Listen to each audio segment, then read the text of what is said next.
Looking for hour of code ideas for elementary STEM? While there is an abundance of free resources out there, it can be overwhelming navigating them all and finding what will work best for your classroom. In this episode, I will break down how to navigate the resources for K through 5, what devices you can use or not use, and structures on how you can set up the hour of code in your classroom.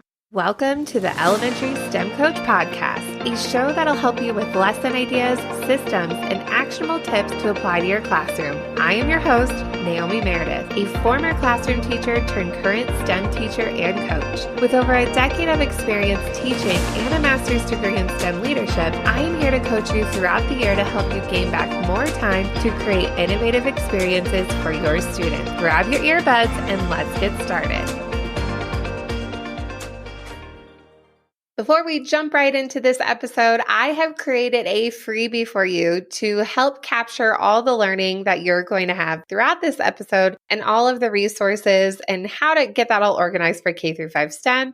So you can download that free resource at naomimeredith.com/TPT hour of code. This will also be linked in the show notes so you don't have to memorize this. I love the hour of code, and this is an excellent unit to implement into your K through 5 STEM classroom. Or if you are a classroom teacher who's interested in STEM, you can definitely jump right in because most of the resources I'm going to be talking about are absolutely free. To get me in the mood for this episode, I am wearing my Create with Code shirt that I got from Target a little while back. So it's super fun. Of course, you all know by now, I love a good theme. And so, of course, I have a coding shirt or two in my closet that I pull out during this time. I will say that the hour of code is one of the few units that I actually don't write or create everything from scratch because there are so many great resources out there that I personally know I don't have as much experience as the people who are creating them. And it is always changing. And I want to make sure that my students are exposed to these materials. That is why I have that free guide for you. It helps you sift through all that information. But again, these are things that I'm not always creating from scratch because there are so many coding languages out there, even for kids. And I want to make sure, again, that kids have access to those. Now, if you have never heard of the Hour of Code, that is okay. I am so glad that you are here. The Hour of Code started in 2013, and it was a way to get kids exposed to the world of coding at a young age. It was initially to be an hour in your school and to get kids pumped up and excited about computer science, and it is also hosted in conjunction with Computer Science Week, which they have their own website as well.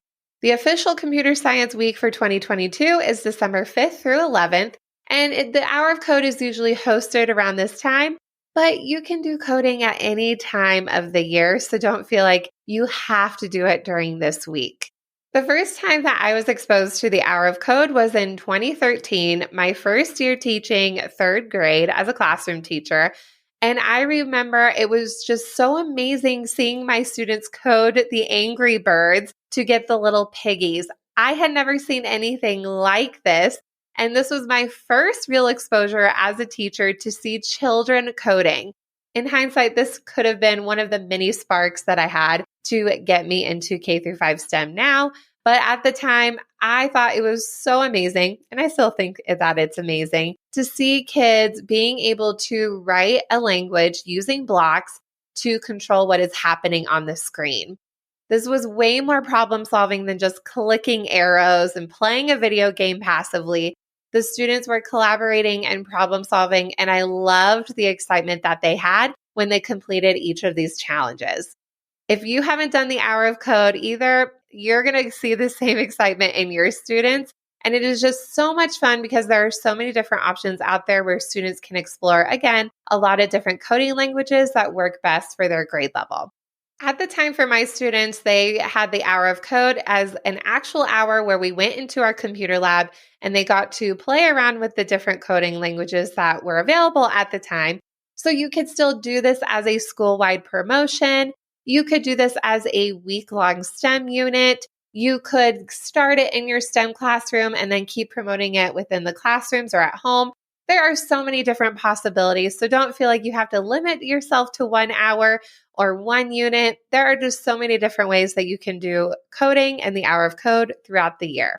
So first, let's talk about navigating the Hour of Code website. This is going to be your hub of finding the different coding activities that will work best for your classroom. Like I said, this can be overwhelming at first, and over the years, they have been making the navigation of the website so much easier. The first thing you're going to want to do is to sign up to host your Hour of Code event. This is absolutely free. I feel like this is a way for them to keep track of how many kids are participating, and they will also send you some free resources or things to get you excited leading up to the official Hour of Code week. So make sure you sign up, put in a little bit of information, and then you are on your way to navigating the Hour of Code website. You're going to see that there are different types of coding activities that are organized by grade level. Those are the main types of navigation. Over on this side, you can get even more specific with the types of coding activities you would like to have your students exposed to. Some of these categories that are listed are the types of devices that you have. There's even an option if you have slow internet, you could filter out the activities that would work best for that on the devices. If you are an iPad-only school or vice versa, a laptop-only school, you can click on that filter and then you can search through the activities that way. And if you don't have access to devices at all, or we're going to talk about structure in a bit, you would like to have a station that is screen-free or unplugged coding, you can even search for options that way. But it gets even better with these filters. You can even filter by the length of the lesson if you do want it to last an hour, or if you do want it to last for over a week. You can even search through the different accessibility options.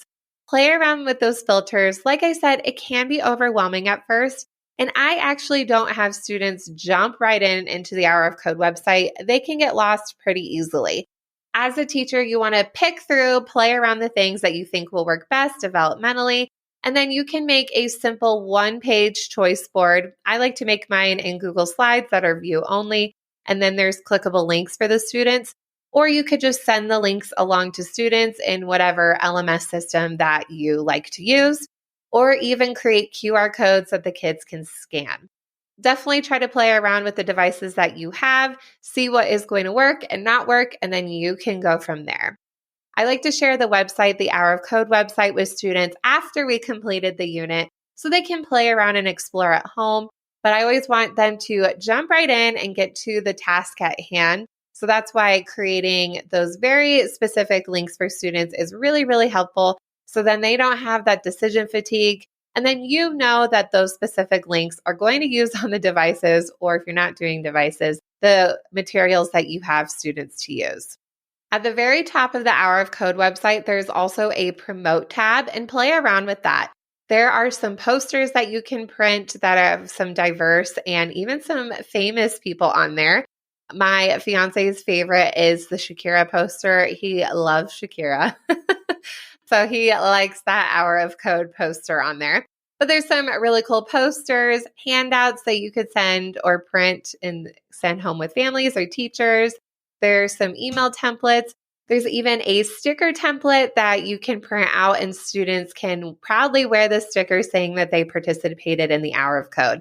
There are also some really awesome videos that you can show your students where they are talking about the Hour of Code and the importance of coding. Again, some famous faces are in a lot of these videos, but these are really awesome resources to check out and really dive in to get kids excited about computer science and coding.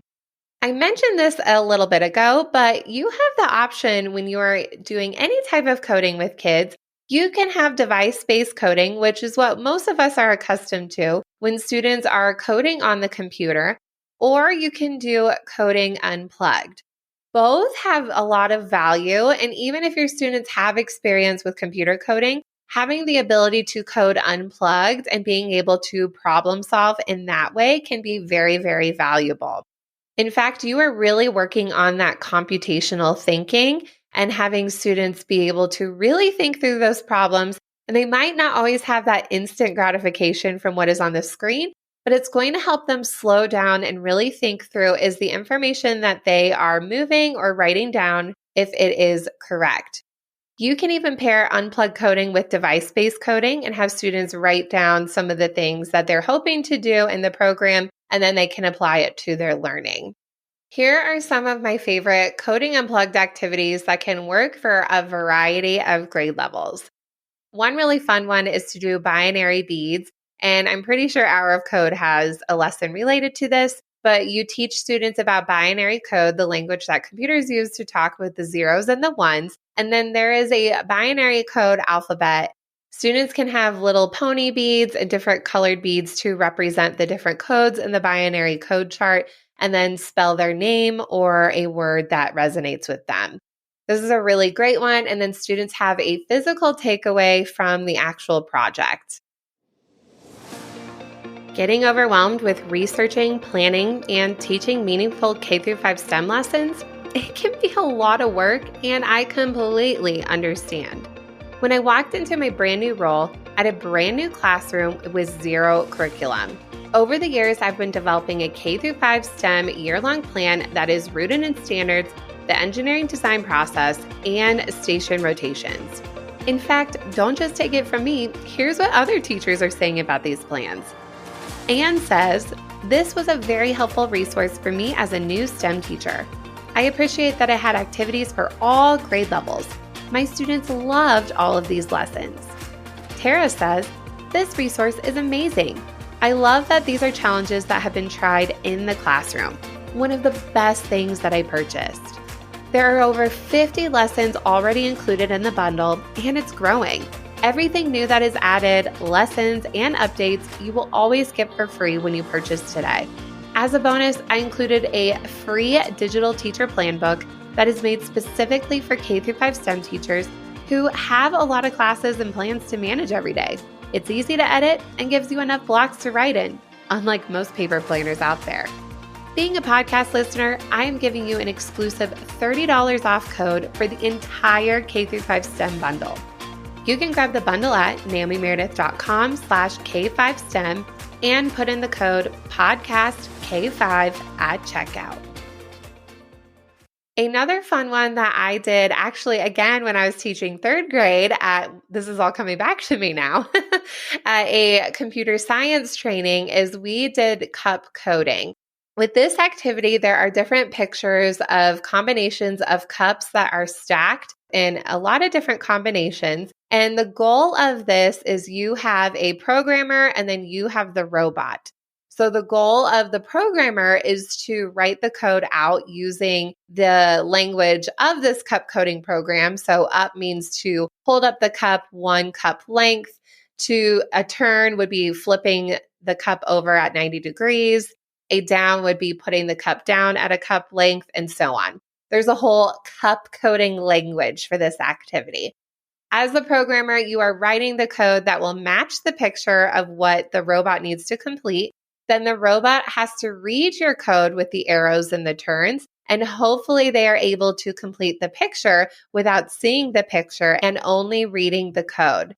Again, this is a great computational thinking lesson and a great problem-solving challenge. Another one that is very similar that is really popular with younger students is to do a human-robot coding. You can have different cards that have arrows that have different meanings, forwards, backwards. You can add in a jump, a spin, whatever you would like. I have this all created for you in my TPT shop. And again, you have a programmer and a robot, and the programmer writes the code using the cards, and then the human robot actually has to perform the action. This is so much fun, and the kids like to, I have air quotations, control each other.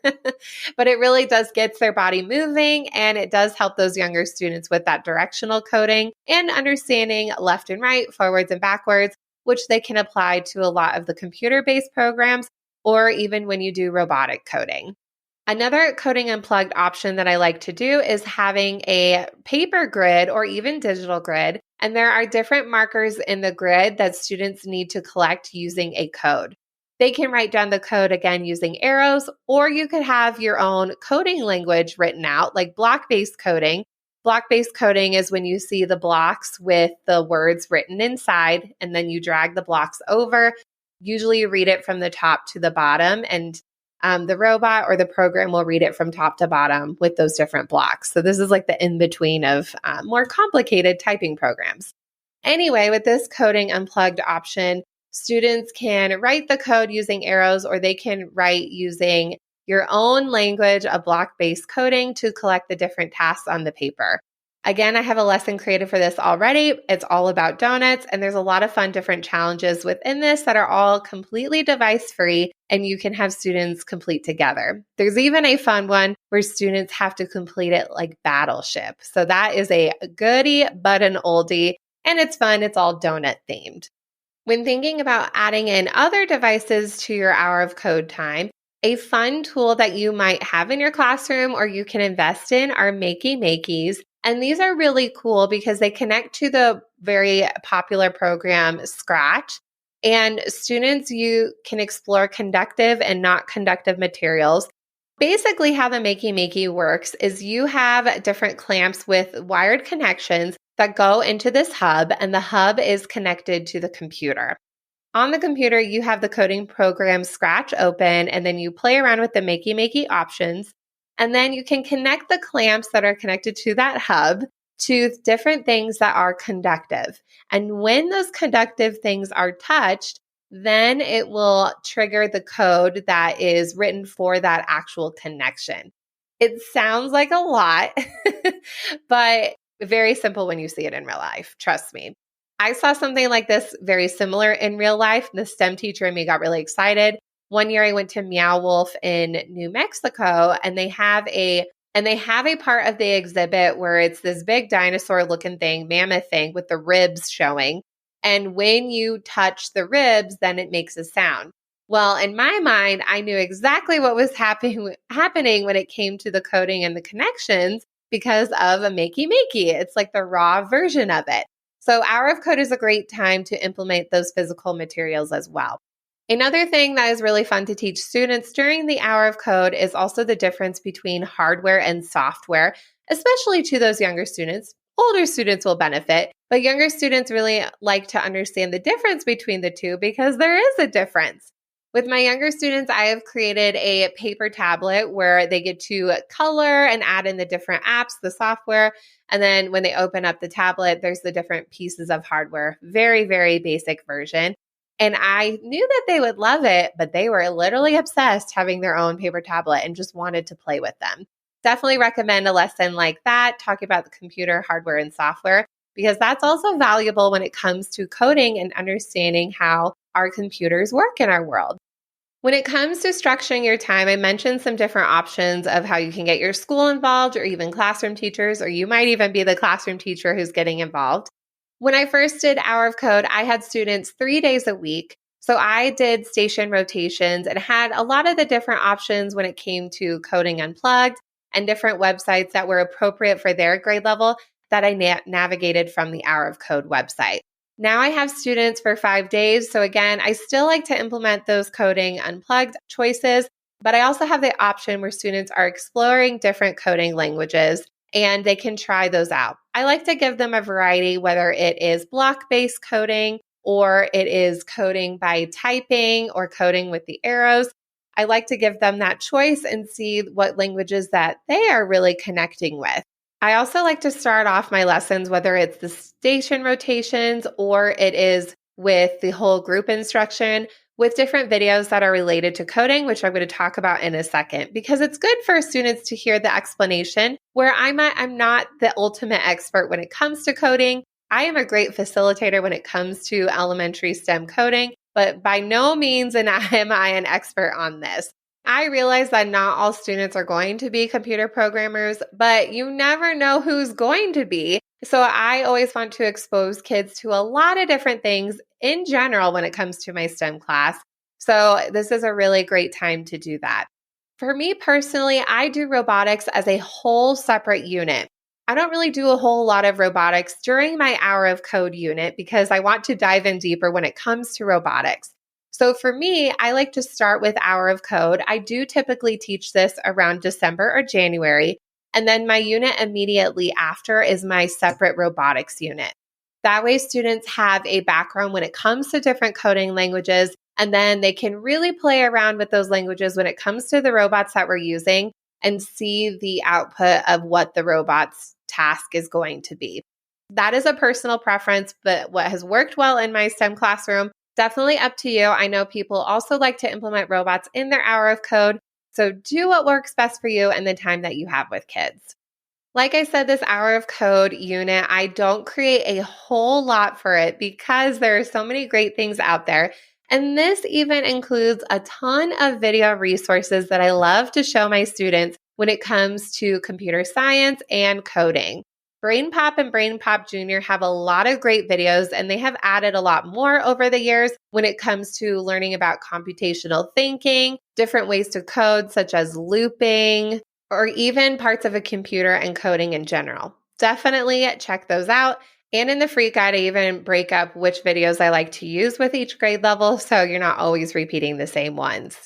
You also know that I am a huge fan of SciShow Kids, which I talk about back in episode 17, where it's all of those different resources I like to use for imagining. SciShow Kids also has some great videos when it comes to teaching about robots and the parts of a computer. If you want to dive in even deeper when it comes to coding, some of you might even be a technology teacher and not necessarily STEM. Code.org, separate from Hour of Code, they have more extensive materials and actual units and a progression of learning when it comes to coding in your classroom. This is also great to look into if you're thinking about a different after-school opportunity. You don't need to go and create anything. There's so many things on there that you can just plug and play, especially for those kids who really are getting obsessed about coding. Again, another great after-school activity with very minimal prep. One of my favorites for after-school activities is the Google CS First curriculum. There is a whole theme and a different challenge that they have to create. They're always improving this curriculum and really making it self-guided, and kids can access the information at home. So definitely recommend checking out that resource. As a recap, there is so much to do for Hour of Code, but it is such a fun unit to implement. And really, it should be your least stressful unit out of your whole entire year because most of it is already done for you. You just have to go in and explore and check out the free guide that I have for you because that's going to help you really wrap your head around all the different things that you can do during this time.